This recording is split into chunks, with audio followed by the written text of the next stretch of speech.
It gets higher than a kite. Now when you see him stumbling up and down the street, you know that cat's been drinking, got no shoes upon his feet. Man, he's high. I said that cat is high. Yes, he's high. Man, he's higher than a kite.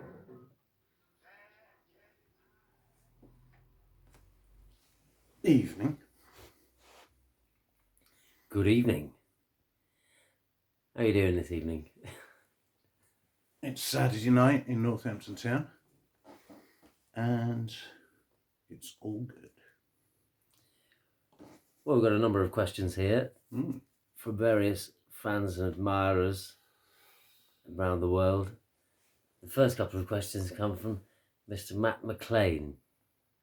His first question is, what was life like at creation? Well, you know, Matt, I'm a little bit surprised that you don't really know the answer to that question already. I'd have thought your groovy combo would have fitted quite well into that little operation. But what was it like? I wasn't there a lot of the time. And when I was generally in a pub. And I got to do drinking with some really interesting people like Martin Duffy. Had a fantastic conversation with Martin Duffy, the piano player from Felt and Primals, and Bez from the Happy Mondays. And we passed a whole blazing hot afternoon getting pie-eyed and talking about Graham Hancock and his Army Pyramid theories. It was great.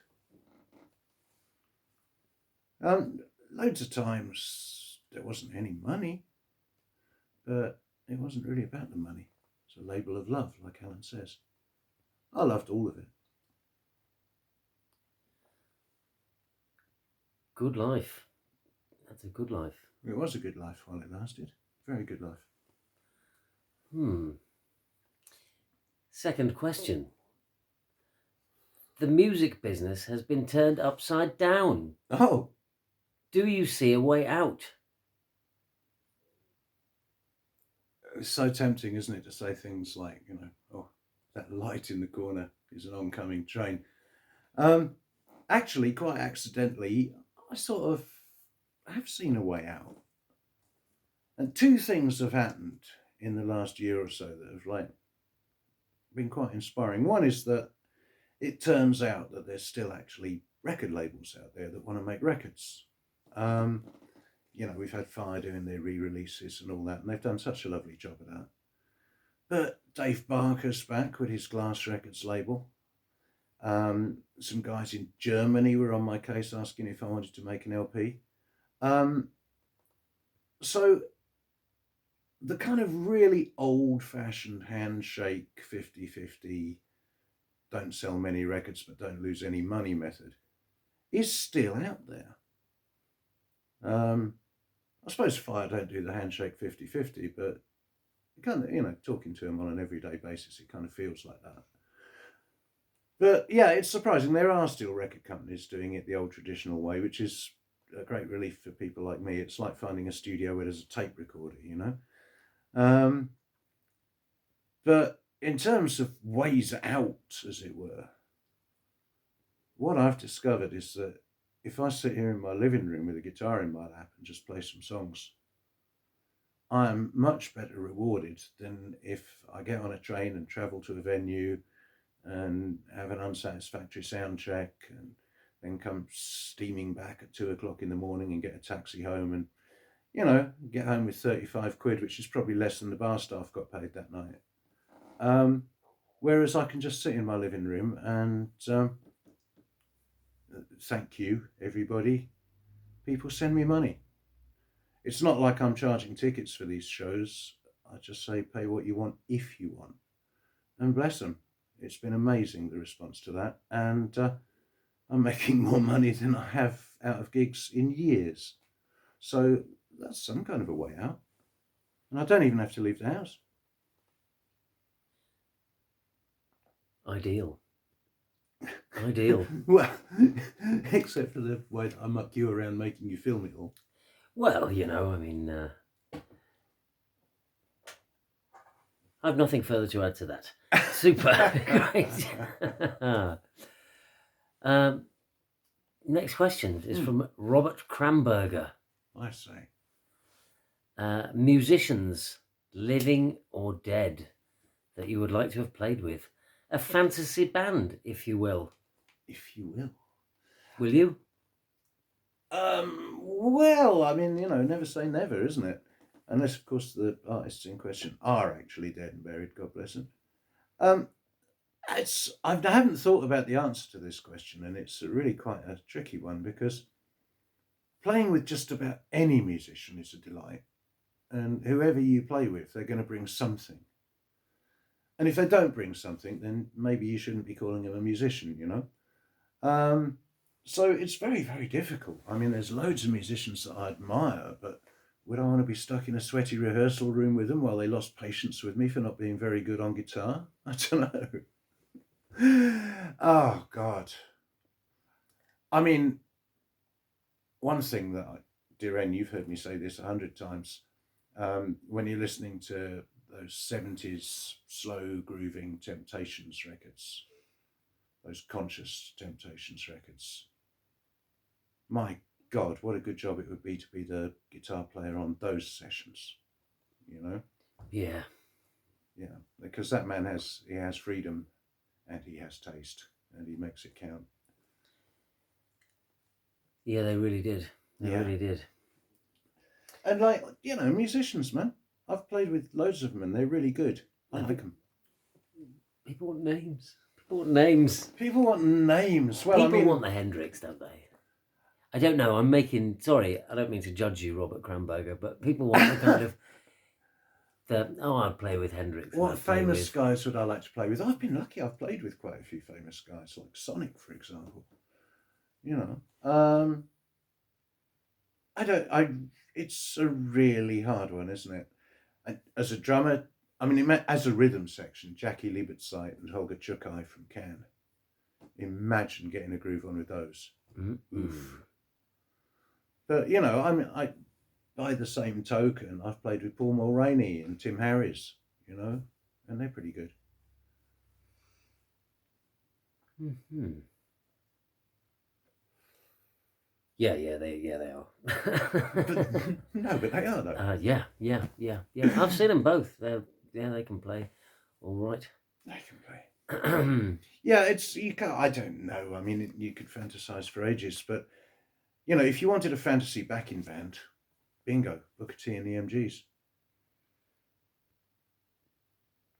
Yeah, that's hard to beat, isn't it? There was this isn't my original thought of my own. Years ago, some magazine did a thing where you had to write in, and they asked all these celebrities and journalists, you know, like, what assemble your ideal band, you know, Billy Cobham on the drums, Sting on the bass, you know.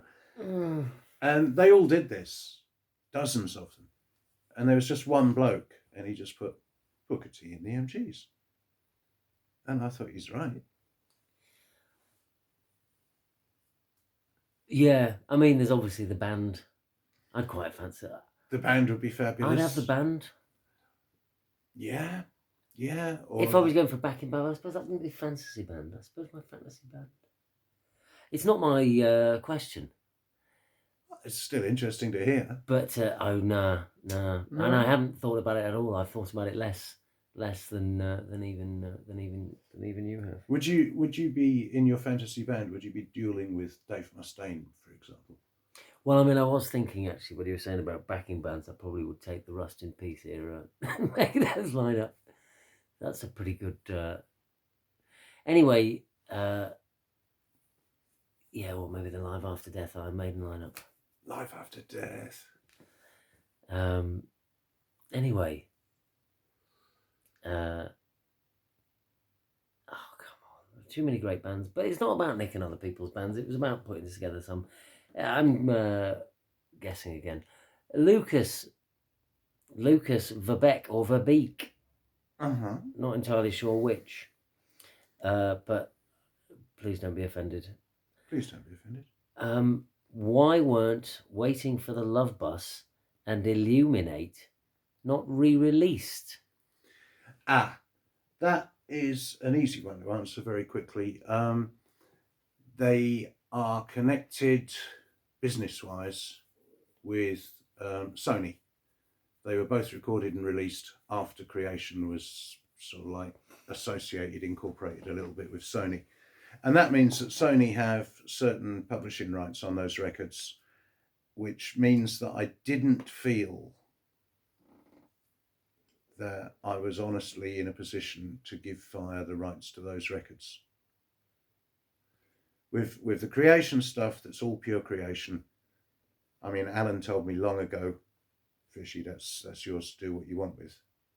And it's, you know, all those records are in profit, so why not? So I did, and I did the deal, and I made some money out of selling the catalogue to Fire, who did their lovely re-releases. But when it comes to those two LPs, Sony are involved, and I don't want to find myself on the receiving end of some lawyer's letter telling me that I have to indemnify somebody for something else. So at the minute, for purely contractual reasons, those things aren't getting re-released. The existing re-releases, though, are very pleasing items. Oh, they're very fetching. Very pleasing items. Very fetching. They are like a surprisingly pleasing items. These are items that are calculated to please. Lovely photographs. In black and white and full colour, both. We have both, and there they are. 4 records apiece. It's a snip. Didn't know you were going to have a commercial break. There's music in them bar books. There's music in them there books. Should we move on to Mark Fontaine?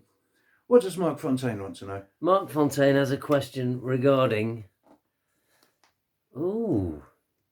Who talks about the poisson rouge just before she's on drugs? It sounds like French actor and musician and singer, I might add, Alain Souchon. Alain Souchon? I don't honestly know whose voice it is. Who goes, what? Where the poisson rouge? I don't know who says that, but I'm pretty sure it comes from the film that we know as Betty Blue. And I think French people call it something like 37 degrés or something like that. So if Alain Souchon is in that, yeah, it's probably him. It'll be, what's his face? Oh, God. I do know the actor. Maybe it'll come back to me. Who's in that? If it is Betty Blue, is it from Betty Blue? Uh-huh. Right. It definitely will be that guy. We took samples on that record. We took samples from Betty Blue, from an old Bela Lugosi picture where he goes, listen, Thatcher. And Videodrome. We had stuff out of Videodrome. Sorry, did you say Listen Thatcher? Listen, Thatcher. It's a film, I can't right now off the top of my head recall the title of it, but Bela Lugosi is, as you might imagine, a bit of a sinister chap. And I think the local mayor is Boris Karloff. Right. And Boris Karloff, he's quite an upright fellow, and he has a beautiful daughter. And They of always course, do. Bella's giving it all the old come to me, give yourself to me, all this business. And doing the old voodoo business on the daughter. And of course, Boris isn't having it. Boris is standing upright and saying, listen, I'm the mayor, and you can't carry on like this, you strange Hungarian bloke. At which point Bella loses his rag and turns on him and goes, listen, Thatcher. It's not the White Zombie, is it? It's not White Zombie. It is a bit zombificated, but I'm damned if I can remember the title right now. Well, it might even be called The Black Cat, though I can't really remember too many black cats being in it. maybe they were disguised in the shadows, it being a black and white film. Well, they're liminal bastards, aren't they? They like the shadows. Lurking in the shadows. Silent, invisible, like people on planes who also lurk in shadows. Oh, what, these planes full of black-clad geezers with this and that? Shadows. And the shadows also, yeah. One step forward, one step to the side, one step to the other side, one step back. Don't know how many people know this, but the fellow who plays bass in the shadows these days is one of Northampton's best musicians. It's called Mark Griffiths, and he's in the damn shadows. What about that? He is a stonker of a guitar player. He's a beautiful musician. Played a lovely thing with Curtis at Stevie Gruff's funeral. I bet it was beautiful. It was a moment. He's a lovely, lovely guy too. Yeah, Griff. No side to him. Plays bass in the shadows. Get out the way.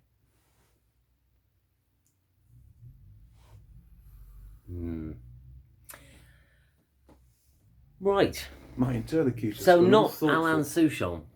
Well, we don't know. It won't have been Alan. Will it have been Alan Souchon? Who knows? I'm tempted to run upstairs and bloody well find the blinking DVD. See that guy's name. Tu as des poissons rouges. Do you know what? I'm going to give you Mark Gallagher's question. Oh, yeah. And while you answer that, because this feels like a solo answer, I'll go up and check for research unit Mark Fontaine, who's probably saying, I already know the name of the actor in Betty Blue. That's all the information I needed. Yes, I'm sorted, thanks. Yeah. Stop waffling on, you stupid Englishman. Right, Mark Gallagher. Number 1. Yeah. Do you look back on any songs and think, why? Oh, yeah. I mean, is further elucidation required? I mean, yeah. Oh, yeah. Cowgirl Fever? Really? Yeah. No, you can look back on plenty of those early tunes and ask yourself, why? It's largely to do with the fact that we couldn't really believe that anyone was letting us make records or letting us anywhere near this stuff, you know. It wasn't the people involved, like, you know, myself and Max and Rolo, it wasn't that we hadn't played in bands before and tried to do it all seriously and properly and rehearse and be clever and do all these things that young men in bands want to do. It was that with the whole sort of Jazz Butcher thing, I think we'd all kind of turned our backs on that and gone, well, maybe not Rolo because he had other plans as well, but for me and Max, I think it was like, oh yeah, well, we've turned our backs on doing music all serious and pompous like, and so now we're just going to run around taking the piss like kids in a sweet shop. And yeah, of course, inevitably, 130 years later, when you've actually learned to write songs, some of that makes your flesh creep. Yeah. Yeah. But, you know, it's so surprisingly, some of that really old stuff kind of, it kind of built its own dimension and survived. Shit like Bigfoot Motel or Party Time somehow managed to survive its ridiculous beginnings and stick around, you know. Nice. And sort of part B of that, which it really is more than a second question, is what is your favourite of your songs? Oh, that's a tough one. That's really, really harsh, because are you talking about a favourite as a song or as a recording, as a finished product that folks have heard, you know? And sometimes you write a good song, but your recording of it isn't too clever. And other times you write a piece of fluff, but the recording just turns out marvellous. So I don't quite know how I should be answering this. I suppose the one is where the meeting of good quality song and good quality recording go together. I think we probably all know what those are. Favourite? I don't know.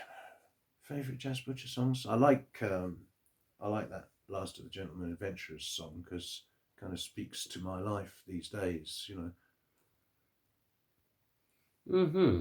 You know, it ain't exactly hope I die before I get old, but it's like hope I die before it gets too painful. On that sort of tack, I Yeah. suppose, then do you have a song of the past which is a favourite because it speaks of your life then? Oh, there's a few, yeah. I mean, Human Jungle's pretty cocky. You know, it's basically saying, yeah, I'm going to come to your town, I'm going to take all your drugs, I'm going to shag all your women, and I'm going to fuck off. And there's nothing you can do about it. So that's pretty cocky. But that's kind of how we were living. Mm-hmm. We were kids, you know, we were having a laugh. We didn't really shag all the women. Just took all the drugs. Well, that's kind of two from that. Now,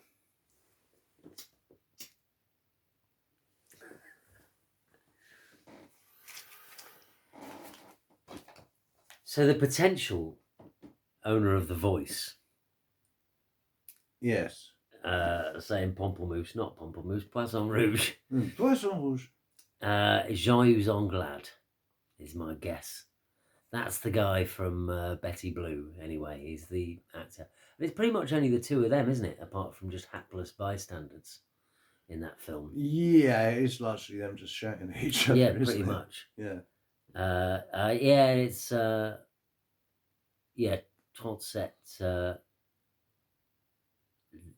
le matin. Yeah. 37 le matin. Degrés dans le matin. Right, yeah, it's hot in the morning. Hot in the morning. Hot in the morning. Chuck all the furniture out the upstairs window. Yeah, get bloody paint the place. They paint the place, don't they? They paint all those beach houses. I don't know what they get up to. I remember there, painting honestly. beach houses, shagging, and that's about it, really. Screaming and shouting. That's what I A lot remember. of screaming and shouting. We had loads of loops of screaming and shouting all the way through the basement. We had a track of it and just like bring it up manually on the fader when you fancied it. Great fun. Lots of, oh yeah, a lot of screaming. And Chris Reed's question. Chris Reed. Chris Reed. Question number 1. Do you listen to your own records? Yeah, all the time. Partly, I think entirely actually. I think I'm just trying to learn things. But all I generally end up doing is kind of impressing myself, which is a bit sad. But yeah, I listen to them all the time. All of them. I mean, do you listen more than others, or do you have it on a rotation? No, I mean, there are some that I listen to a lot more because I listen to them for pleasure. Mm-hmm. But others, I just get curious about them and think, well, what do they actually sound like? How well could we play back in them days? And one thing that always surprises me, actually, is, I think I've got better as a player, but I hear things that I did like 1990, and it's like, oh, you could do that then, could you? Oh. I find that an awful lot, though. I think your areas change, don't they? The things that you happen to be doing well change without you realising. And that you'll be doing other things probably with the same sort of level of dexterity, but there just happen to be different things that you're not noticing and you're playing. Well, the nature of the material that you're playing will dictate that to some degree. Yeah. But then again, the state and condition of you as a player will dictate what you're writing as that material in the first place. So it's a bit chicken and egg. Yeah. I think it's chicken or the egg, one or the other. That is my judgment. Chicken or egg? Yeah. You narrowed it down. Well, I mean, it's a 50-50, isn't it? You've narrowed it down. That's the way that logic works. Is that Occam's razor in operation, for example? Yeah, it's as keen as custard. I say. There is a second question from Chris Reed. Go on. And it is, do you consider any of those records perfect, Pat? No. No, I mean, I think 3 or 4 of them are pretty good records, actually, and that's just my own personal feeling. Obviously, I spend a lot of time making these things, so I'm probably going to make something that I like. That's kind of circular, isn't it? There's no real way out of that. I mean, if you set out to make a record, you want to make a record that you like. But perfect, not a chance. Not a chance. Do you feel you've ever got close? I mean, I wonder if it's even worth getting close. I mean, are actually the records that really touch you the most, are they perfect? No. The records that are perfect tend to be kind of anodyne and pointless. And hugely successful, of course, but they don't really... Well, I say they don't touch you. They obviously touch millions of people, but they don't touch me. I can hear tubular bells. But Viv, is that you, Viv? Don't look in the corner. Duran, you immediately looked in the corner, man. I had to look in the corner. I was looking straight at bloody Hughes and Kettner, wasn't I? I couldn't avoid it. That's delightful stuff. I